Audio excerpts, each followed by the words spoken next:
I got fired at the quarterly meeting. Now they're begging me to save the client account. The fluorescent lights in conference room B buzzed overhead as I walked in, expecting another routine quarterly review. I'd been with Henderson and Associates for 3 years, consistently delivering results that kept our biggest clients happy. My portfolio was solid. My performance reviews were excellent, and I'd just closed the Morrison deal 2 weeks prior. But something felt off the moment I stepped inside. Instead of the usual casual atmosphere, I found myself facing a panel of executives I barely recognized. Sandra Chen, our HR director, sat rigid in her chair with a manila folder in front of her. My direct supervisor, Mike Patterson, wouldn't make eye contact. And there was David Wellington, the new regional director who'd joined us 6 months ago with promises of revolutionary changes. "Please, take a seat," Sandra said, her voice unusually formal. The Chicago skyline stretched beyond the floor-to-ceiling windows, but the gray October clouds seemed to mirror the tension in the room. I could feel my heart rate picking up as I settled into the chair across from them. "We've called this meeting to discuss some concerns about your performance," Wellington began, adjusting his expensive tie. His voice carried a slight British accent that he seemed to exaggerate during serious conversations. "Performance concerns?" I almost laughed. My numbers were among the top 5 in the company.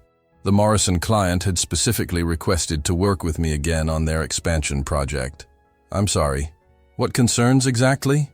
I asked, keeping my voice steady despite the confusion building in my chest. Sandra opened the folder and pulled out several documents.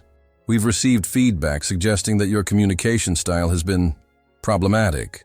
There are reports of you being difficult to work with, missing deadlines, and showing a lack of team collaboration." The words hit me like a physical blow. None of it was true, and I knew it. But as I looked around the room, I realized this wasn't a discussion. It was an execution.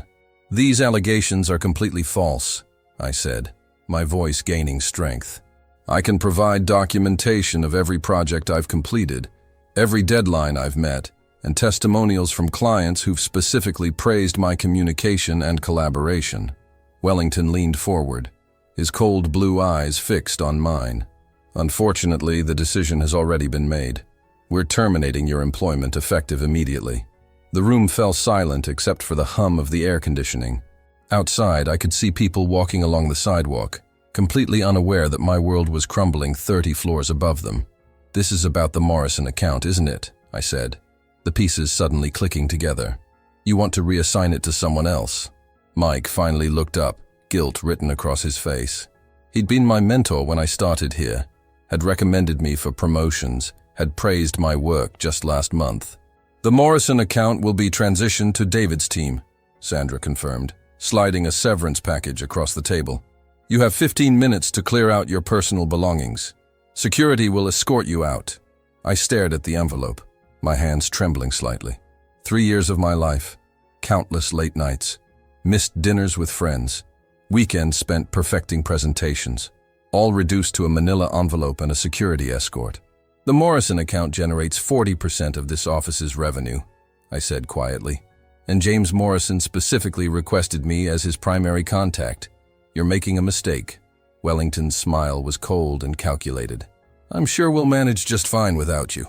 2 weeks later, I was sitting in my small Lincoln Park apartment, still processing what had happened. The morning light filtered through my blinds as I scrolled through job listings on my laptop, a cold cup of coffee growing increasingly bitter beside me. The initial shock had worn off, replaced by a burning determination to rebuild my career. I'd already had 3 interviews lined up, and my former colleagues had been reaching out with leads and references. Everyone who knew my actual work was shocked by the firing. My phone buzzed with a text from Sarah Martinez, one of the few friends I'd made at Henderson. "Coffee? I have news." An hour later, we were sitting in a small cafe on Clark Street, the autumn wind rattling the windows. Sarah looked nervous, constantly glancing around as if she expected Wellington to appear at any moment. "It's getting bad," she said, leaning forward and lowering her voice. "Really bad." "What do you mean?" "The Morrison account. They're not happy with the transition. Actually, that's an understatement. They're furious." I felt a mix of vindication and concern. James Morrison was a straight shooter, a 60-year-old construction magnate who valued relationships and consistency above everything else. His company had been with Henderson for 5 years, and we'd built a solid working relationship based on trust and results. Wellington took over the account personally, Sarah continued. Brought in his own team, completely changed the approach. They've missed 2 major deadlines already, and apparently James called the office yesterday demanding to know where you were. The irony wasn't lost on me. Wellington had fired me to steal my biggest client, only to discover that client relationships aren't just about contracts and presentations. They're about trust, understanding, and years of proven reliability. What did they tell him? That you'd been reassigned to other projects. But James isn't stupid. He's been in business for 30 years. He can smell corporate politics from a mile away. I sipped my coffee, thinking about James and the countless hours we'd spent going over project details, his company's unique needs, and his vision for expansion. We'd worked together on everything from small renovations to multi-million-dollar developments.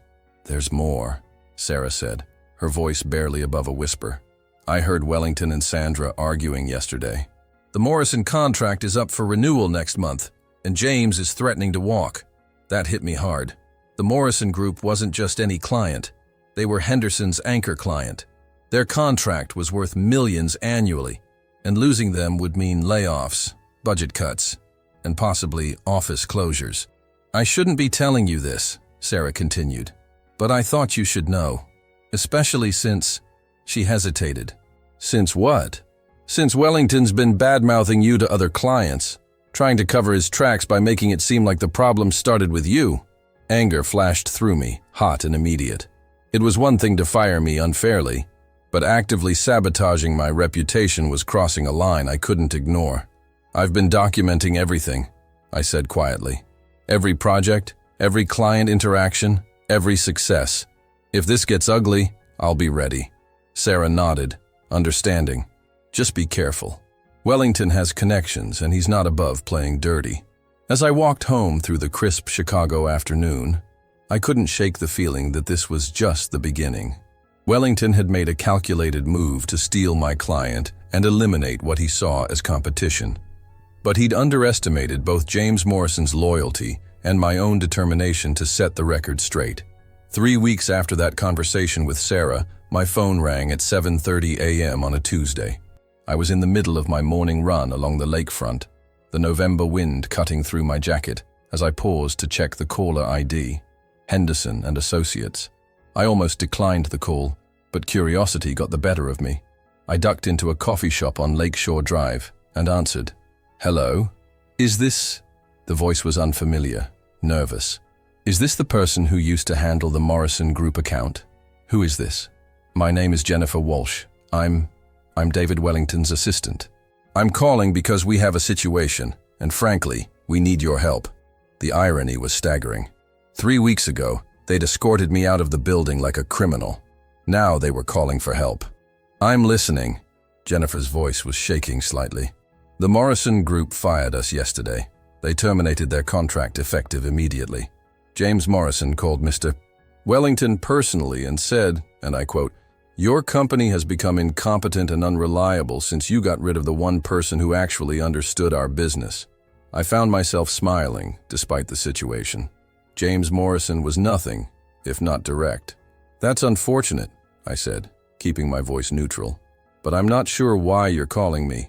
Because Mr. Morrison specifically asked for you. He said he wants to discuss potentially working with you directly, independent of Henderson. And Mr. Wellington is panicking. The Morrison account was 40% of our revenue.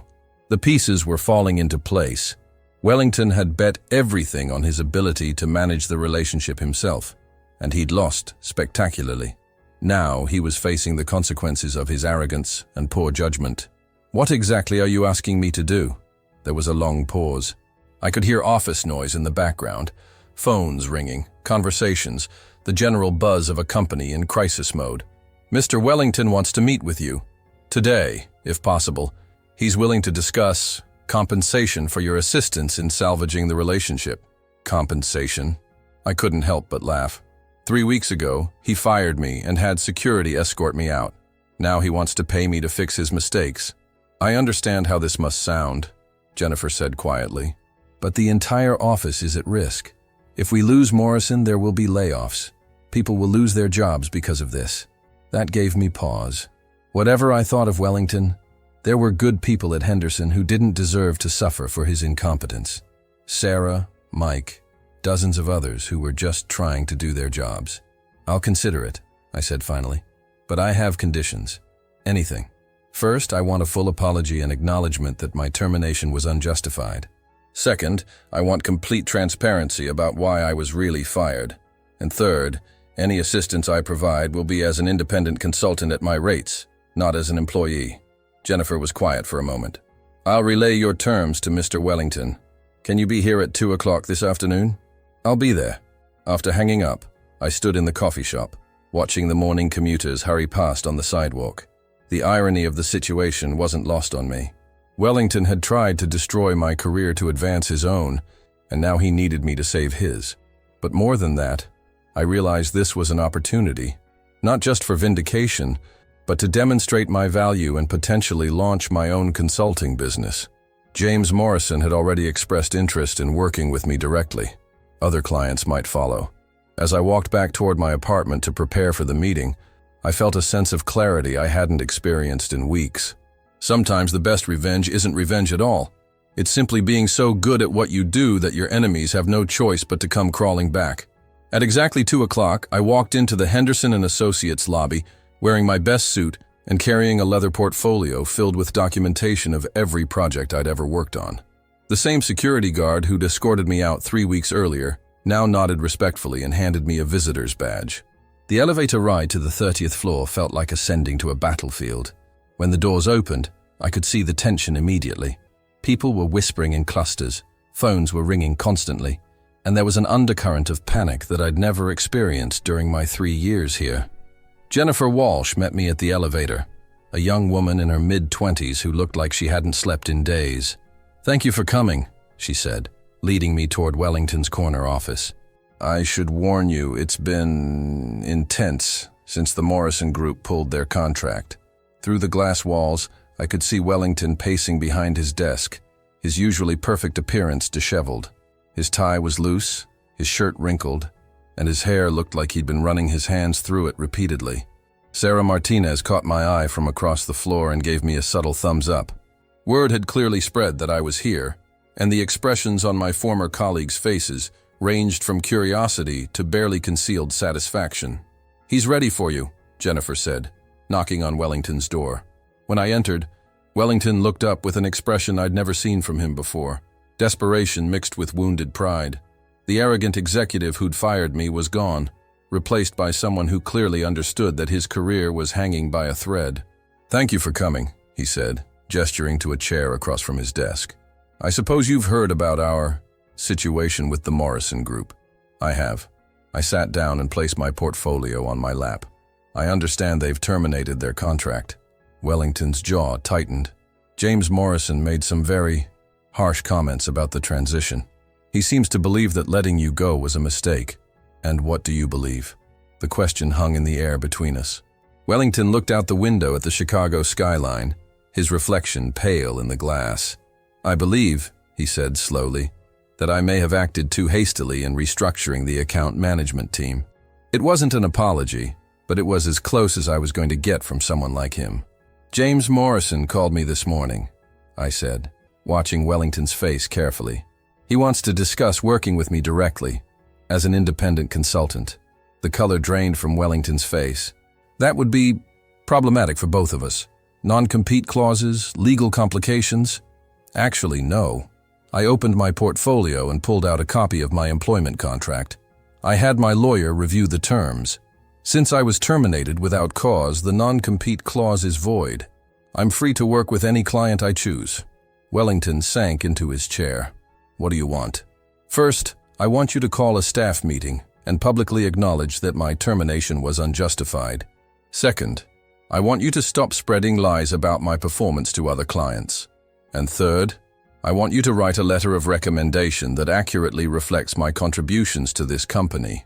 And in return, I'll contact James Morrison and see if there's a way to salvage the relationship. Not for you, but for the people who work here who don't deserve to lose their jobs because of your poor judgment." Wellington was quiet for a long moment, staring at his hands. Finally, he looked up. "The staff meeting can be arranged for tomorrow morning. And the letter of recommendation, I can have that ready by end of business today." "Good." I stood up and walked toward the door, then paused. "David, you fired me because you saw me as a threat to your authority. But the real threat was never me. It was your own insecurity and incompetence. Good leaders don't tear down the people around them to build themselves up." As I left his office, I could feel the eyes of the entire floor on me. Some looked hopeful, others curious, but all of them seemed to understand that something significant had just happened. An hour later, I was sitting in James Morrison's office downtown, looking out at the Chicago River as he poured 2 cups of coffee. "I have to admit," he said with a grin, "I was hoping you'd call. Wellington's people have been a disaster from day one. No understanding of our business, no attention to detail, no personal connection. It felt like working with robots. I appreciate your loyalty, James.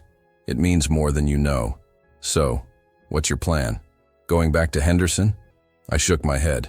"I think it's time I started my own consulting firm. Focus on building real relationships with clients, not just managing accounts." James raised his coffee cup in a toast. "To new beginnings, then, and to your first client." As I walked out of his building into the crisp November afternoon, I felt a sense of freedom I hadn't experienced in years. Wellington had tried to destroy my career, but instead, he'd given me the push I needed to bet on myself. My phone was already ringing with calls from other Henderson clients who'd heard about my departure. By the end of the week, I had 3 new contracts and a growing list of prospects. Sometimes the best way to win isn't to fight back. It's to be so good at what you do that success becomes inevitable. Wellington had taught me that lesson, though probably not in the way he'd intended.